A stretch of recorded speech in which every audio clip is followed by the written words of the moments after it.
Ahoj Michale, vítej u nás ve studiu. Ahoj Majka, ďakujem za pozvanie. A já děkuji, že jsi přišel a my tady vlastně budeme mluvit o zdraví, o vůbec nějakých... Tak než začneme, tak vlastně ty jsi založil Synergy Training, můžeš nám říct nebo našim sledujícím představit, o co jde, proč si to založil? Áno, Synergy Training, vlastne z toho som zakladateľom a hlavný tréner. Je to súkromná posilovňa, kde pomáhame ľuďom hlavne od bolesti a dosahovaní ich cieľov. Asi cca 80-90% ľudí k nám príde s nejakou bolesťou, ale máme tam i pár profesionálnych športovcov, ktorým pomáhame zlepšiť výkon. A kdy to vzniklo? Nebo jak ti k tomu, proč si vlastne založil ten Synergy Training? Synergy Training mám teraz 3. rokom a vznikol som ho, že som robil ako osobného trénera, mal som svoj menší priestor už 6 rokov predtým, ale mal som taký veľký, ako keby takú veľkú poptávku, že som mal 15 ľudí na čakačke a zistil som, že keď chcem pomáhať viacerým ľuďom, tak to potrebujem nejako posunúť a rozšíriť.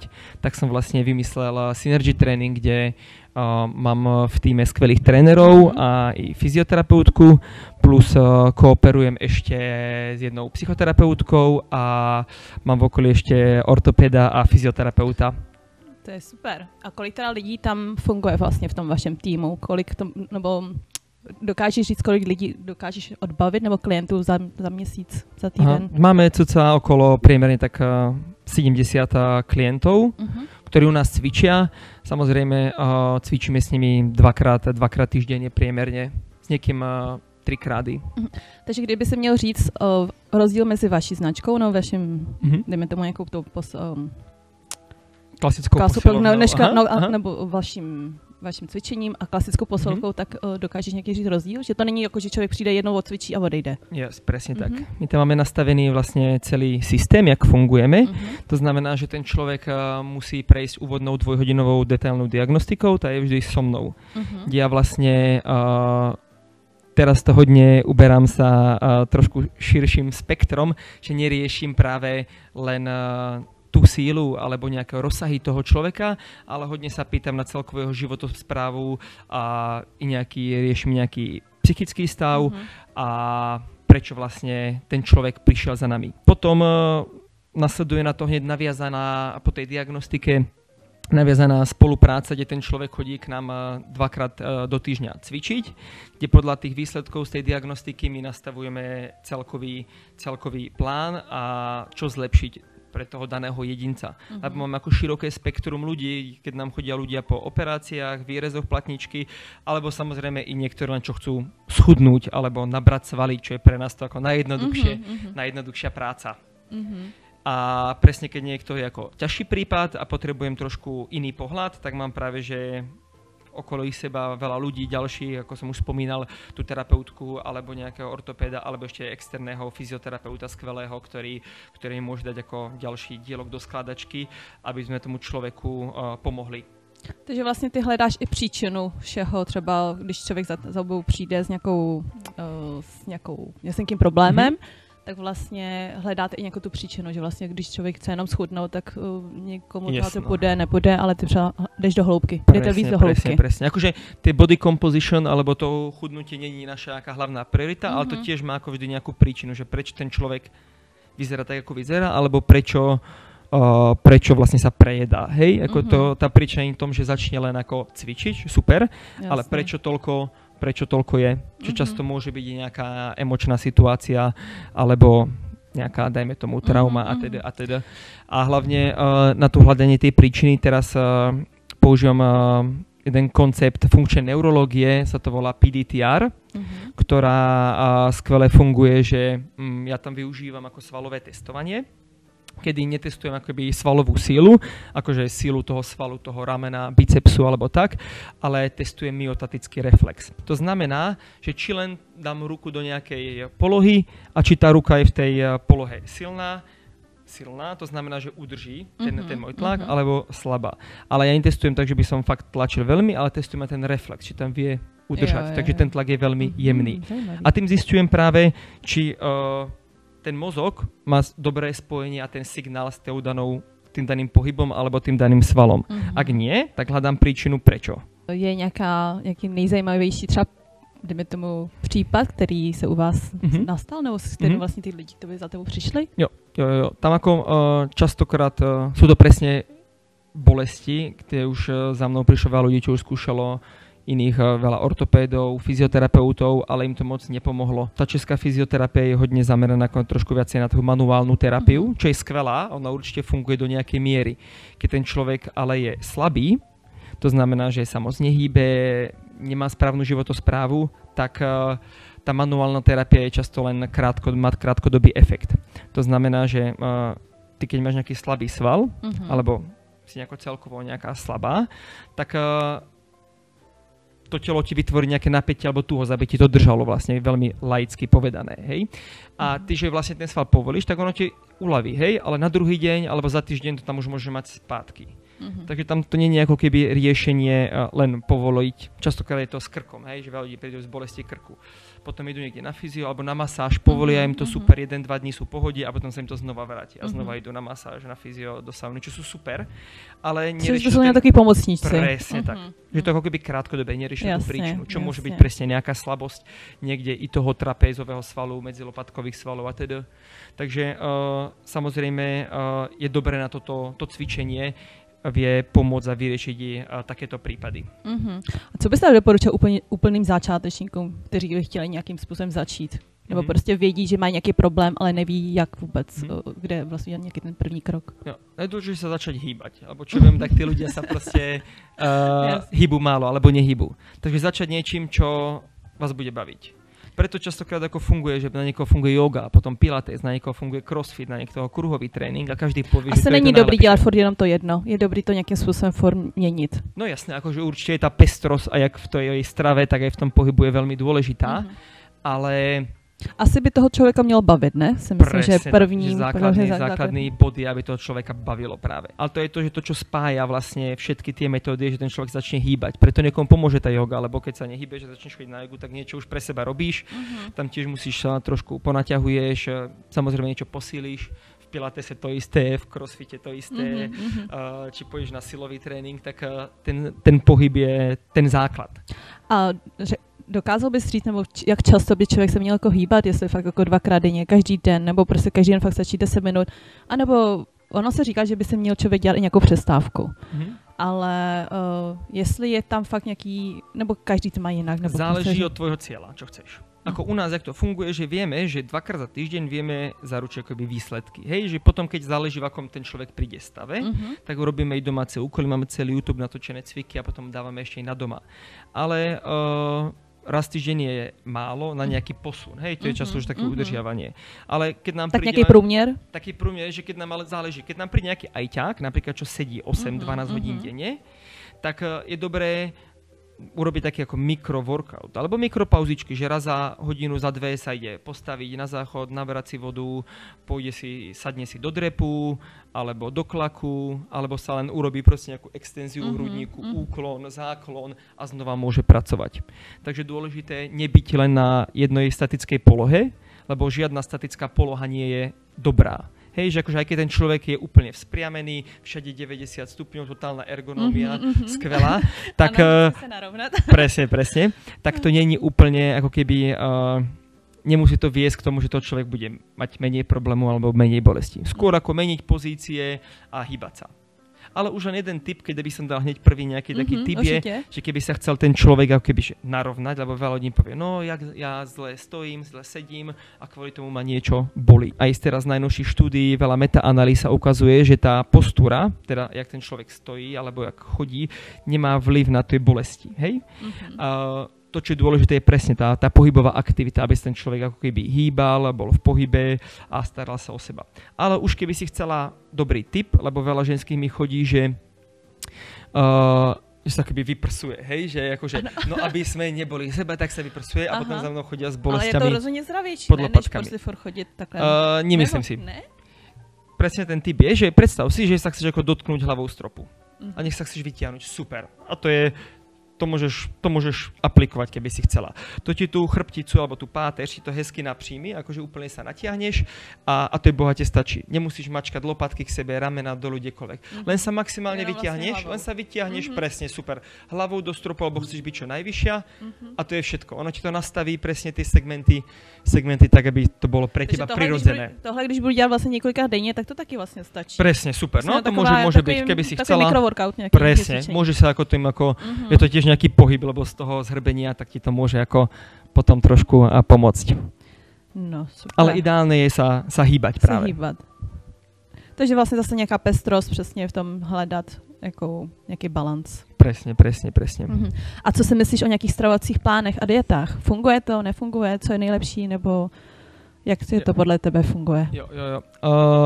My nerobíme presne nejaké extra jedálničky. U nás jeden tréner Radek sa práve že na to špecializuje trochu viacej, ale nie sme zastanci, že by nejaké špeciálne stravovanie alebo nejaký špeciálny štýl stravovania bol lepší ako ostatné. Máme napríklad vegánstvo, kde je čisto na rastlinnej strave, potom máme oproti tomu je carnivore, kde sa jedia čisto živočíšne produkty, mäso, síry len, hej. Potom máme vysokosacharidovú stravu, klasickú a oproti tomu máme keto, kde zase sú nulové sacharidy a zase čisto tuky, hej. Ale treba sa pozrieť na to, čo majú všetky tie diety spoločné.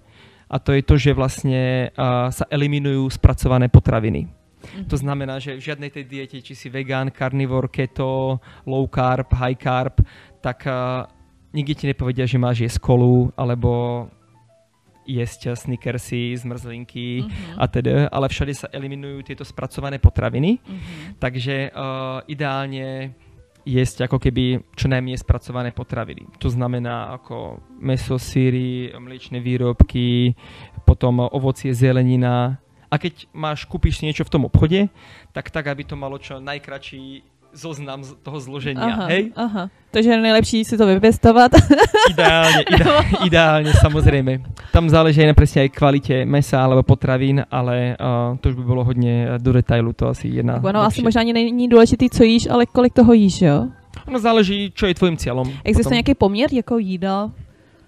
Kolik toho sníš? To je akože veľmi ako to je tak diskutabilné i vlastne aj individuálne, že hej, potom máš ako keby nejakú warrior diet, kde máš ako keby jedno jedlo za deň ješ, alebo nejaký intermittent fasting, kde ješ napríklad... To sú tie pusty, ne? Pusty, presne tak, že sa dá, že ješ len v 8 hodinovom alebo 6 hodinovom alebo 4 hodinovom okne. Ale to je fakt strašne individuálne. Je to o tom, aby si mala nejakú vyrovnanú energetickú bilanciu. To znamená, aby si mala nejaký výdaj a príjem na nejakej úrovni a potom záleží, čo chceš. Keď niekto chce nabrať svaly, tak musí trošku zvýšiť ten príjem. Keď chce niekto schudnúť, tak trošku buď zvýšiť ten výdaj, alebo znížiť príjem tých kalórií. Takže zase se vrátit k nějakému základu, co vlastně chci, hledat tu příčinu a hledat potom teprve nějaké to řešení. Tam by ale bolo dôležité spomenúť, že ja tiež nejem ako keby úplne na 100%. Hej? Ja si myslím, že to nie je nejako udržateľné, nejaký 100%, že by som na raňajky mal len kašu, potom si dal ovocie, obed, mäso s rýžou a na večeru, ja neviem, rybu s brambormi. No to by mě to zajímalo, zrovna tvoj jídelníček, jak to trenéra, tak jak ty jíš, jestli ty hřešíš a jestli máš nějaký hříšný jídla, který určite, moje najviac hříšné jídlo je ako zmrzlina, takže, ale by to malo byť 80/20, hej, že 80% máme presne tie správne makroživiny, takže máme ako dôležité sú, aby bol dostatok bielkovín. Takže cca je to minimálne, alebo dobre 1,5 gramu na kilogram telesnej hmotnosti. A keby už je ten človek ako nejaký silovejší športovec, tak pohodí aj 2 gramy na kilogram telesnej hmotnosti. Takže tie bielkoviny sú taký základný kameň, ako keby, čo je dobré ako udržiavať.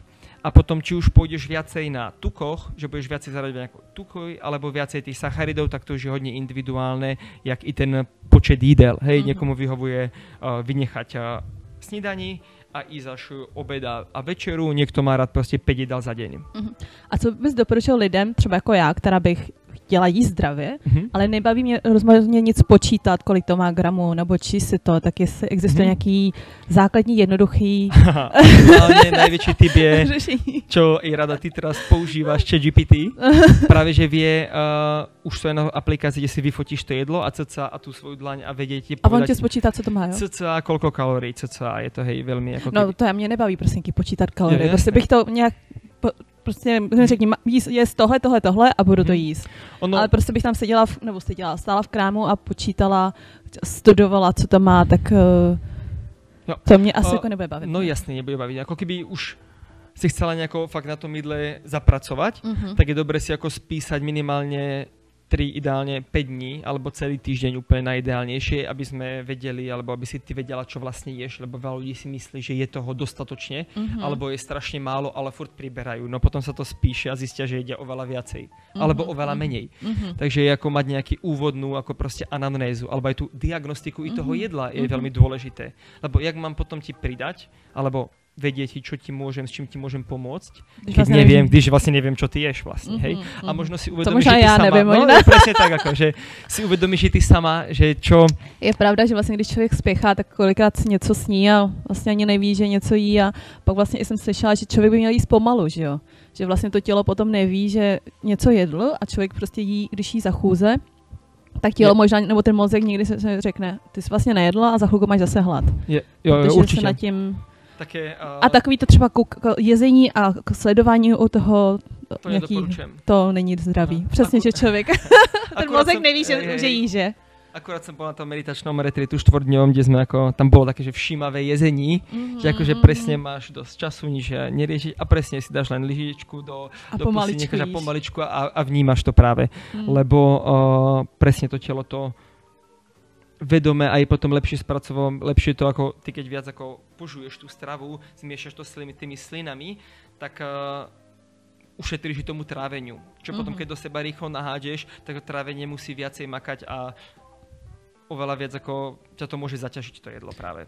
Já jsem slyšela, že maso bys měl snad 30krát nebo 40krát přes víkend, ne? Neviem, to už ako záleží. To už tak som to zase ako...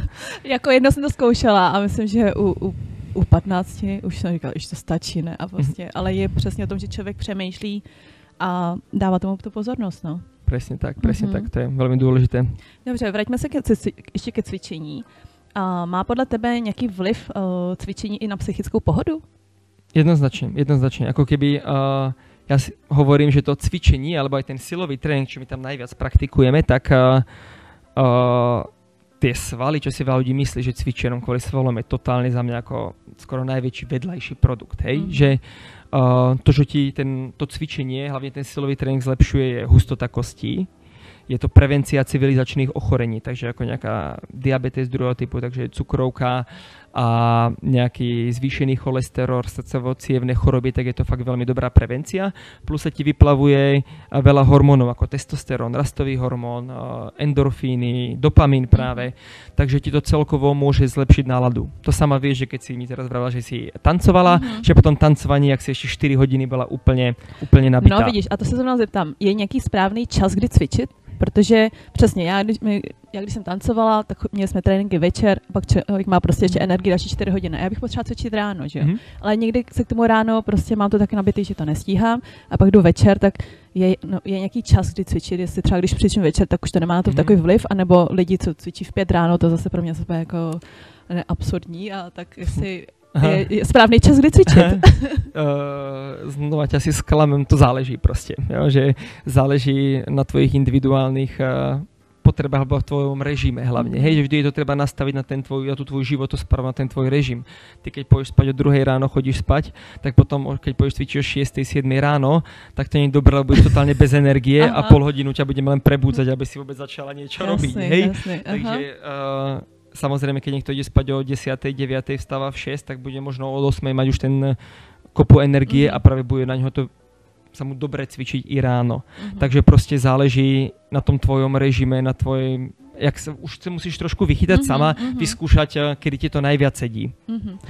Takže vlastně můžu cvičit kdykoliv podle toho, jak se mi to tam je důležité, aby si vůbec začala. Presne začala, aby ten člověk začal, to si myslím, že je nejdůležitější. A naopak vlastně je nějaký čas, kdy vlastně, když odcvičím poslední nějakou lekci, nebo jakoukoliv vlastně aktivitu, tak potom kdy můžu jít spát, nebo kde mám jíst, nebo jestli se jí před jídlem, nebo jestli se jí před cvičením nebo po cvičení, jestli jedno taky nějaký režim, nebo... Tam určitě je viac ako keby typov, ale zase záleží podľa tvojho cieľa. Určite, keď máš večerný tréning, napríklad, že by si šla, neviem, a skončila by si tréning o 8-9 večer, tak určite dať potom nejaké jedlo. Hej, akože dať, aby si nešla, že odcvičíš sa, nedáš tam nič. Hej, ako on člověk právě tam vydává nějakou tu energii, takže presne, potom přesně akože nejaký, presne, dá tam aspoň nejaký proteínový shake, nejaký proteín s banánom, toto primiešaš nejaký tvaroh alebo jogurt proste a čo ti nezaťaží toľko to trávenie a môžeš ísť spať práve. Určite ako po tréningu doplniť práve tie nejaké bielkoviny a nejaké sacharidy. Záleží potom už od tvojho ako cieľa. Hej, že keby si chcela trošku možno viacej schudnúť, tak možno proste trošku presne dať tam tie bielkoviny, možno menej sacharidov, ale je to vlastne úprava vlastne celého toho režimu a tej celkovej, tej energetickej bilancii aj toho jedla, že neznamená to len, že musíš jesť pred tréningom toto, po tréningu toto a potom už cez deň prasíš. Ale presne niekomu vyhovuje ísť napríklad tréning na lačno. Nemám ako keby s tým ísť problém, ale nie, keď má ten tréning ve 12, tak väčšina ľudí potom už ako unavená, že nemá tú energiu. My jsme právě takhle chodili na tréninky a ne vždycky, ale vždycky po tréninku, nebo ne vždycky, ale párkrát se nám stalo, že po tréninku jsme šli potom do takového fast foodu. Takže jsme tam přesně hodinu a půl jsme tam vycvičili a pak jsme šli prasit. No, máš nějaké rituály nebo techniky na zvládání stresu? Určite. Tam je ako dôležité znova otázka, že prečo máš ten stres. Lebo ja si myslím, že aj potom ten človek i ten silový tréning, aj to cvičenie ti pomôže na to zvládanie toho stresu jednoznačne. Alebo i sauna je skvelý nástroj práve, kde sa ti vyplavuje veľa keby hormónov a vie ti resetnúť celý ten dopamínový systém, takže celkový masáž, práve ten dotyk toho človeka ti vie ako pomôcť na to aj to cvičenie, ale ja si myslím, že to nerieši tú príčinu. Prečo máš ten stres? Prečo máš ten stres? Hej, čo ti to spôsobuje? Samozrejme, môže to byť len, že máš stres, že neviem, ideme natáčať podcast, hej? Alebo môže to byť nejaký stres, že ťa stresuje partner, práca, ale akože alebo nakladám si toho veľa na seba, ale prečo si na toho na seba nakladám veľa? Ale čo ja využívam hlavne je meditácia. Teraz sa hodne ako ponoril posledný rok do vlastne meditácia takej vnútornej praxi, kde vlastne i tento rok chcem ísť na 14-dennú vypasánu, kde sa medituje 9 hodín denne a s niekým sa nebaví, takže sa na to teším. Kamarád na tom byl vlastně v Tajsku, kde vlastně jel přesně na měsíc a tam vlastně nějak začínáš, ne, že postupně nejdřív hodinu, 2, 3 a vlastně prý na konci to bylo, že medituješ 16 hodin prostě, že a ty nám řekl všechno, co člověk musí, nemusí, takže... A je to pro tebe taková první nějaká zkušenosť s tou vypasánou, nebo už si teraz som bol na 2 takých 3 a 4-denných retritoch, kde mi to tak 2-3 dny si ešte dá vydržet, ale 14 dní? No to je taký challenge pre mňa, rád ako challengeujem seba a je to ako nejaký výstup z tej komfortnej zóny. Čo si myslím, že je dobré ako keby pracovať s tou komfortnou zónou, že ju posúvať. Hej, akože tým ako Ze 2 na 14 dní to je dobrý, ne? Příště to bude na měsíc. No, to zase neviem, uvidím. Ako ja si myslím, že že žijem tento život tu, takže nepotrebujem si niekde ako ulietať mimo, ale je to dobré skúmanie seba v týchto keby nekomfortných situáciách. Hej, že pre mňa to je ako nekomfort, že pre mňa není, keď ma niekto zobudí, že poď o 4 ráno cvičiť, tak ja poviem, idem proste, hej, alebo ľadovú sprchu, otužujem sa už proste niekoľko rokov, takže ako pre mňa to nie je nejaký už výstup z komfortnej zóny, pre niekoho je to proste ako totálne, akože v živote do toho nepôjdem. Jak vypadá třeba tvůj běžnej, když mu řekneme nějaký den, jestli, jako v rámci trenéra, jestli týden nebo týden, tak jestli nám dokážeš říct, jak ty funguješ? Časový. Väčšinou stávam 6:12. Tak tam přesně 6:12. 6:12 je moje budíka, lebo od 7 mám väčšinou klientov už každý deň. A to je presne tak, že som 6:55 v gyme, takže to mám presne vypočítané. Takže bydlíš niekde kousek. Bydlím kousek práve asi 200 metrov od gymu pešky. Mám väčšinou 4 ľudí, ako 4 klientov, potom mám väčšinou obídek. Ja vravím, že ja dávam rád ešte i dávať šlofíka väčšinou, 20 minút doporučujem, a kto má možnosť, dáte ako šlofíka. Potom ten je zdravej, no. Ten je super, ja vravím, že som neprestal šlofíkovať od škôlky. A potom mám ďalších dvoch ľudí väčšinou ešte. To sa snažím mať teraz tak 6 ľudí denne, aby ma to bavilo. Potom ešte riešim hodne administratívu a potom ešte sám svoj tréning si dávam. Takže tam mám väčšinou teraz aktuálne 3-krát silový tréning a raz 2-krát chodím tancovať. A co pro tebe znamená vôbec slovíčko zdraví? Jo, zdraví, no. Pre mňa to je, že môžem robiť bez omezení, čo chcem vlastne. Že ma to nič ma nelimituje.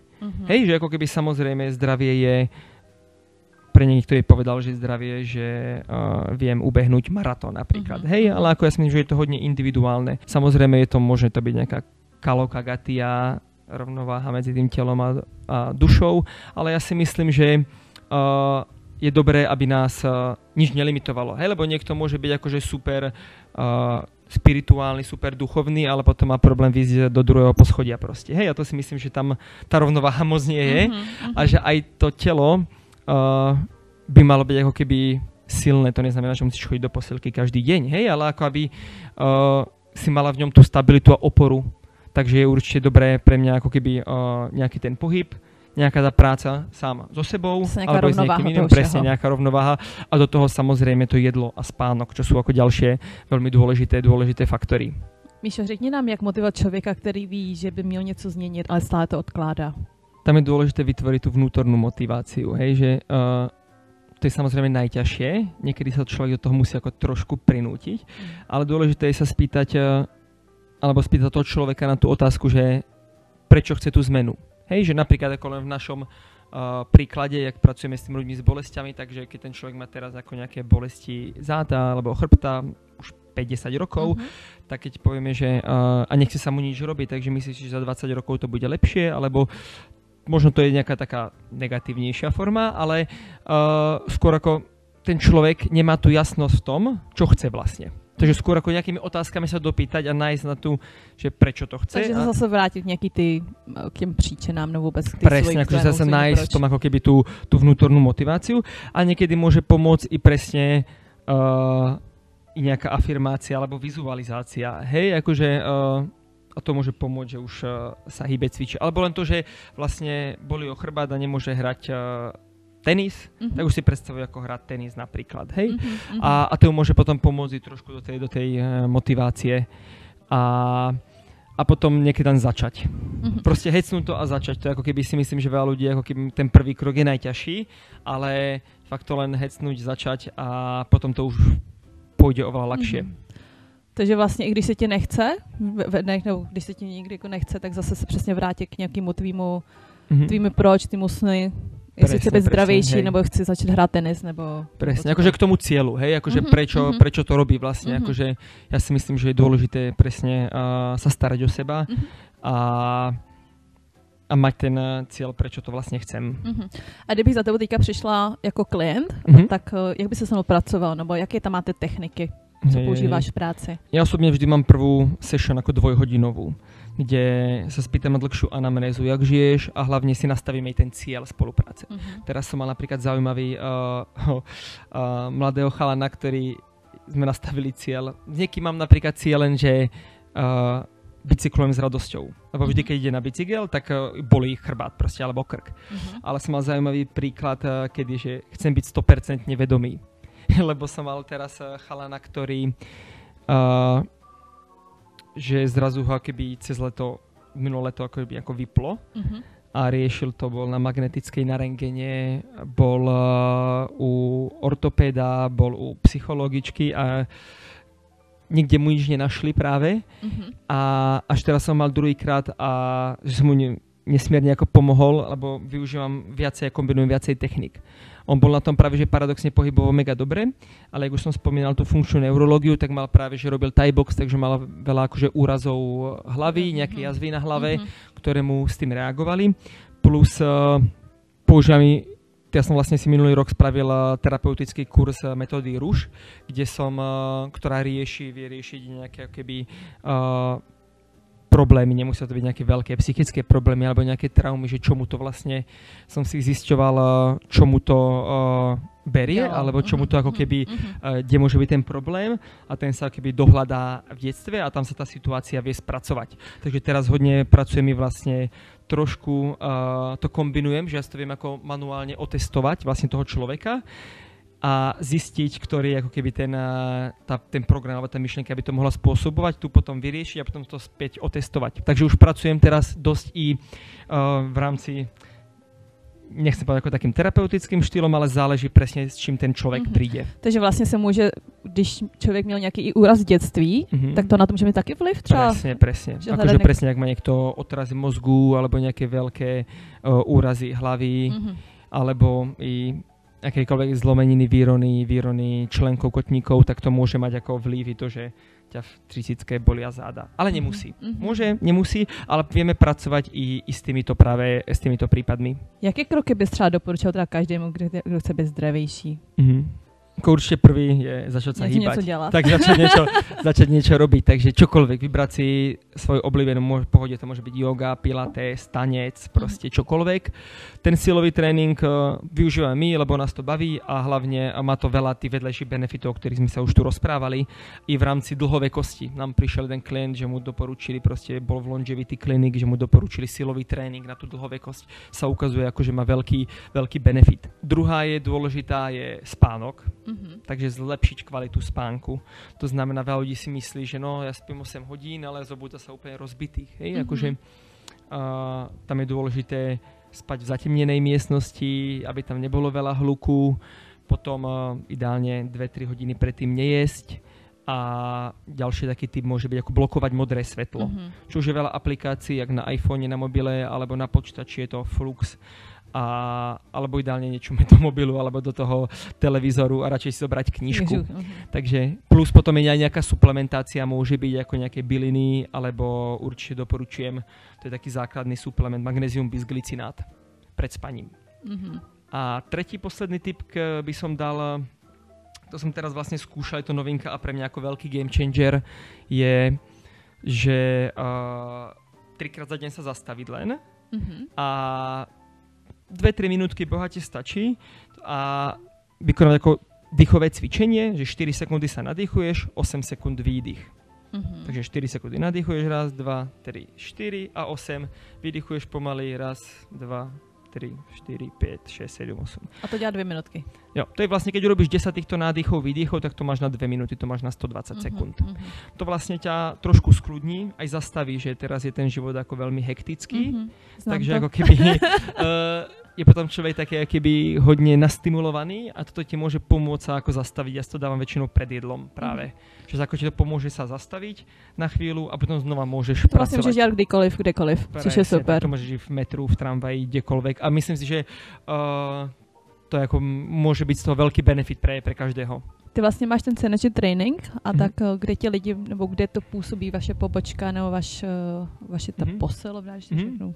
My sme na Prahe 6 na Božislavce, hneď kúsok od metra, s tým, že máme webovky synergytraining.cz plus Instagram alebo môj Instagram Michal Sablatúra, tam som asi najaktívnejší. A berete pořád nové klienty? Ešte máme nejaké miestečko práve, lebo som nabieral teraz novú trenérku. Takže rychle, přihlašte se. Dobře. A ty jsi vlastně v rámci nějakých spoluprácí začal spolupracovat vlastně i se značkou Lotus, tak můžeš nám říct, co pro tebe tady ta spolupráce znamená? No, som rád, že Lotus vlastne spája alebo tú komunitu takých ľudí, ktorí sa zaoberajú nejakým seberozvojom, ale i možno nejakou duchovnou sférou alebo vlastne zdravím. Pre mňa je to ako dobrá spolupráca a myslím si, že človek potrebuje mať nejaký vzťah s ostatnými ľuďmi alebo s komunitou, lebo nežijeme sami. Takže asi takto. Super. A poslední otázka na závěr. Kdyby se měl teďka možnost ovlivnit svět a něco jim říct, tak co by to bylo? Že najdôležitejší človek si ty sám, takže sa treba starať o seba, pretože keď vy budete šťastní, tak aj tí ľudia okolo vás budú šťastní. Super, moc děkuju. Díky.